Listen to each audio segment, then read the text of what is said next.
Hello दोस्तों, good evening. मैं Shivi sir आप सभी का स्वागत करता हूं। आइए आज हम यूपी टेट मैथ में हम नेक्स्ट समझते हैं इकाई का अंक। ठीक है, अब यहाँ पर इकाई के अंक में पिछली क्लासों में हमने बात किया था कि यदि लगातार दिया गया हो गुणनफल के रूप में तो उनका कैसे ज्ञात करते हैं। दो विधि सीख चुके थे। आज नेक्स्ट है यहाँ पर कि समस्त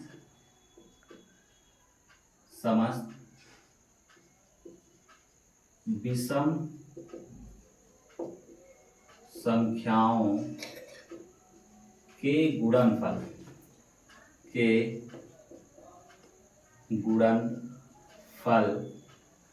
में इकाई का अंक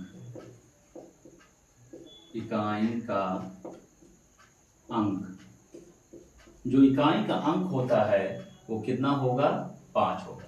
ये नोट है, इसको हमको ध्यान रखना पड़ेगा। ठीक है बेटा, ये नोट है, इसको हमको क्या है ध्यान करना पड़ेगा कि समस्त विषम संख्याओं के गुणनफल में इकाई का अंक कितना होगा? 5 होगा। हमसे कहा है समस्त विषम संख्या, यहाँ पर क्या है? समस्त विषम संख्या। तो यहाँ पर देखते हैं, जैसे प्रश्न है हमारा, प्रश्न है 1 गुणे 3 गुणे 5 और गुणे 7 और गुणे 9, ठीक है, में इकाई का अंक ज्ञात करो। ठीक है, तो यहां से सबसे पहला काम, इसको हल करने की जरूरत नहीं है हमको।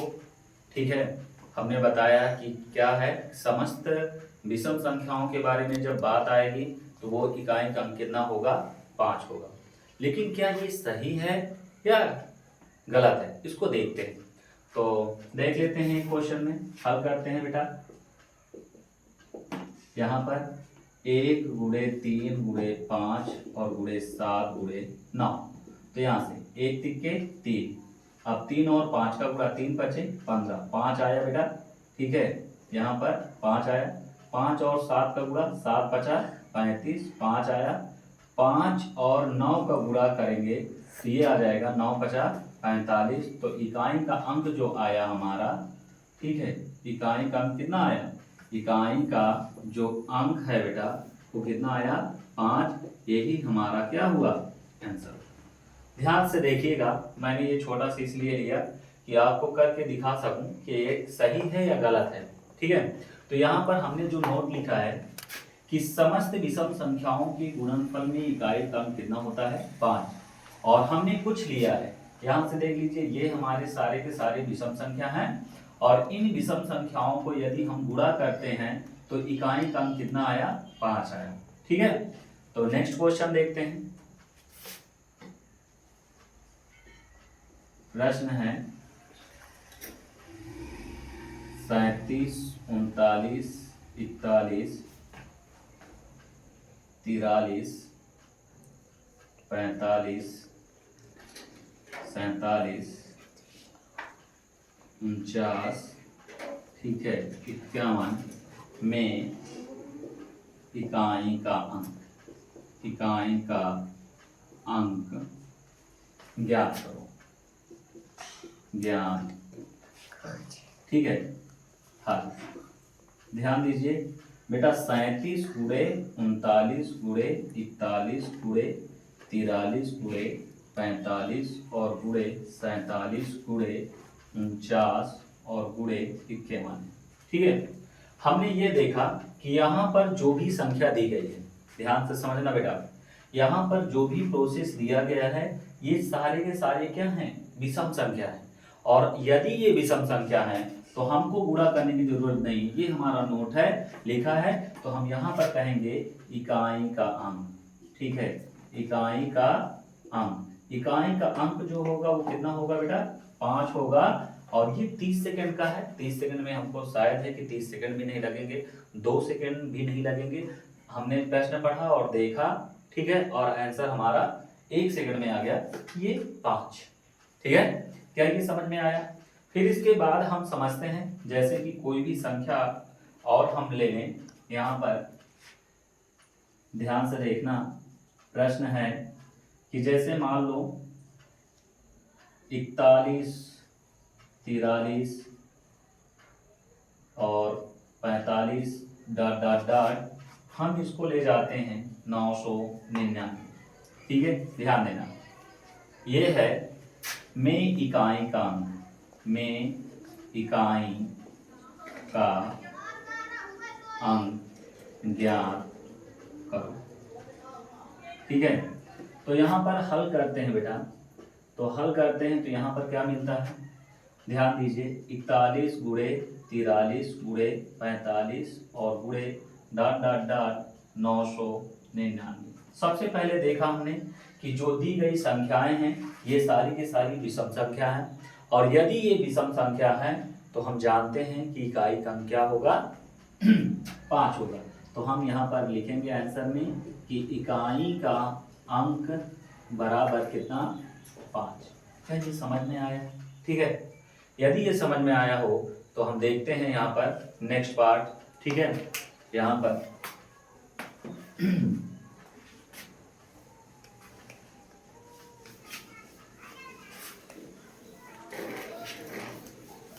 अब बेटा यहां से हम लेते हैं एक और। ठीक है, एक और लेते हैं। नोट है कि समस्त, ठीक है, नोट है समस्त सम संख्याओं के गुणनफल में, समस्त सम संख्याओं के गुणनफल में इकाई का अंक, जो इकाई का अंक होगा बेटा वो क्या होगा, शून्य होगा। ध्यान देना, हमने क्या कहा कि समस्त सम संख्याओं के गुणनफल में, समस्त सम संख्याओं के गुणनफल में इकाई का जो अंक होगा वो क्या होगा, शून्य होगा। तो यहाँ पर हमको ध्यान देना पड़ेगा कि समस्त की बात की है कि समस्त सम संख्याओं के गुणनफल में इकाई का अंक हमको क्या मिलेगा, शून्य मिलेगा। अब जैसे यहाँ पर प्रश्न है, अब यहाँ पर थोड़ा सा नोट में एक चीज और ध्यान देना कि जब भी समस्त सम संख्याओं के गुणनफल में अगर बात करता है तो वो 10 से बड़ी हो, क्या हो यहाँ पर, और यहाँ पर क्या है नोट, इसमें ध्यान देना कि 10 से, ठीक है, क्या हो 10 से बड़ी, 10 से शुरुआत हो, 10 से शुरुआत हो तब। किससे शुरुआत होनी चाहिए, 10 से शुरुआत होनी चाहिए। ठीक है, तभी ये नियम लागू होगा, नहीं तो ये नियम नहीं लागू होगा। जैसे अगर मैं कहूं समस्त की बात कर रहा है, अगर समस्त की बात कर रहा है, समस्त सम संख्याओं का यदि बात कर रहा है तो समस्त का मतलब होता है सभी के सभी। ठीक है, तब तो क्लियर है। और यदि समस्त में यदि 10 से छोटी हैं तब फिर ये नियम लागू नहीं होगा। जैसे एक प्रश्न है कि 2 गुणे 4 और गुणे 2 4 6 8 और गुणे 10 गुणे 12 डॉट डॉट यहाँ पर 920 में इकाई का अंक। ठीक है, में इकाई का अंक, ठीक है, में इकाई का अंक ज्ञात करो।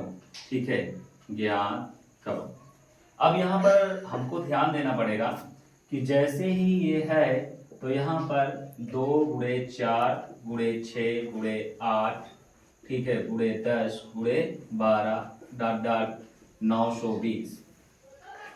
पहली बात कल हमने इसके पिछली क्लास में बताया था कि यदि एक संख्या में यदि गुणनफल है ऐसा और उसमें किसी एक में 0 हो तो उसकी इकाई का अंक 0 होगा। ठीक है, आज उसी में फिर से देख लें, यहाँ पर इकाई का अंक 0 है, यहाँ पर इकाई का अंक 0 है, तो समस्त सम कहा है, और तभी हमारा ये फार्मूला भी लग जाएगा कि समस्त में अगर बात किया जाए कि समस्त सम संख्याओं की बात किया जाए तो उसमें भी क्या है, इकाई का अंक 0 ही आएगा। तो यहाँ पर इसको हल करने की जरूरत नहीं है, हम कहेंगे इकाई का अंक जो होगा वो कितना होगा, 0 होगा। ठीक है, ये इजी है, इसमें कोई दिक्कत नहीं है। ठीक, हमको पूरे में एक 0 चाहिए। ठीक है, या तो ऐसे भी हम समझ सकते हैं। ठीक, नेक्स्ट देखते हैं। यहां पर अगला नेक्स्ट देखते हैं कि समस्त, यहां पर ध्यान देना कि समस्त अभाज्य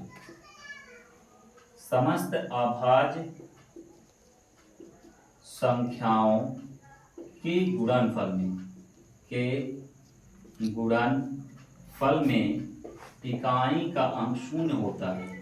इकाई का अंक जो होगा वो क्या होगा, 0 होगा। ठीक है, तो प्रश्न देख लेते हैं। यहाँ पर जैसे 2, 3, 5, 7, 11, 13 डाटा सोन इनफाइनाइट। अब इसमें कहेगा इकाई का अंक क्या है, इकाई का अंक। इकाई का अंक जो होगा वो क्या होगा, 0 होगा। ठीक है, अब आप पूछ सकते हैं कि क्यों 0 होगा, तो ध्यान दीजिएगा, जैसे ही 2 का 5 में हम गुणा करेंगे तो 10 आएगा, और एक संख्या में हमारा क्या मिला, 0 मिला, तो समस्त इकाई में हमको अब क्या मिलेगा, 0 मिलेगा। तो इसीलिए इसको डायरेक्ट याद रखना कि समस्त अभाज्य संख्याओं के गुणनफल में इकाई का जो अंक होता है वो क्या होता है, 0 होता है। क्या होता है, 0 होता है। ये समझ में आया? और यदि ये समझ में आया हो तो वीडियो को लाइक एंड सब्सक्राइब कीजिए और ज़्यादा से ज़्यादा शेयर करिए। Thank you.